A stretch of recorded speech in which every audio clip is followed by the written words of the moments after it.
Hi guys, it's Anime OVO, and today is Chapter 10 of Shoji X Reader. This is a filler chapter. If you don't know what a filler chapter means, then just go check out Chapter 9 at the end of the video and it will explain what the filler chapter means. Enjoy, guys! Yin's point of view. The sun peeked through the curtains, creating a soft glow in Shoji's room. You slowly opened your eyes, waking up from the groggy state you were in. Your eyes slowly move around the room, trying to figure out where you are. When the memories from last night flooded into your mind. Oh, that's right. I was about to. You take a deep breath to calm yourself, not wanting to think about what you were going to do that night if Shoji wasn't there. When suddenly your thoughts were cut off, when you felt Shoji slightly move, your face quickly turned to a dark shade of red when you remembered that you were in Shoji's arms, in his shirt, and you kissed him. Your face was so many different shades of pink and red because that was your first kiss, and it was with Shoji. Just then, Shoji had woken up from your movements. He looked over at you with relief, as if he was glad that you were still there with him. "Good morning, Yin," he said with a smile.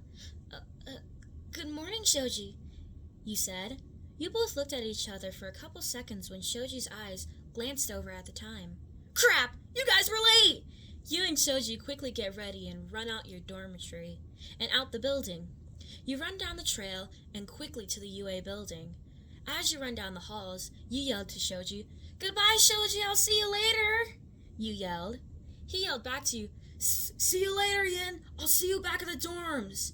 And you both ran your separate ways to quickly get to your classrooms in time. You barely make it to class in the nick of time, and the lecture starts. As you're sitting in class, it seems nobody had known about your attempt last night, besides Shoji and Aizawa, which in some way you were glad that it was kept quiet. You didn't want the others thinking of you any differently because of it. Most of the school day went by as normal. You saw Shoji a few times in between classes, making sure you were okay. He was probably still worried about you due to last night.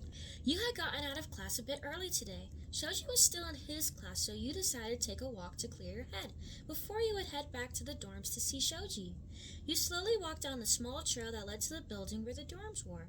It wasn't too far from campus, but far enough for a quiet walk to clear your head.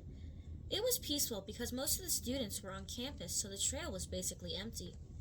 Now, a part of the trail to the dorms and the campus, in between both of them, was a lot of trees, making the middle part of the trail kind of like a mini forest. The trees were gorgeous during the fall and spring. You walk under the shady trees, but something feels off. You came to a stop looking around the tree lines. Something felt wrong, really wrong. Like you were being watched. You had a terrible pit in your stomach. You were not sure what to do when suddenly the sounds of fast footsteps came behind you. And just as you turned around, you felt a hand on your shoulder. And suddenly, it felt like you were falling. You were trapped in something. You started to panic. Everything was blue. It was like you were trapped in a marble. Suddenly, someone picked up the marble. The outside world was a blur.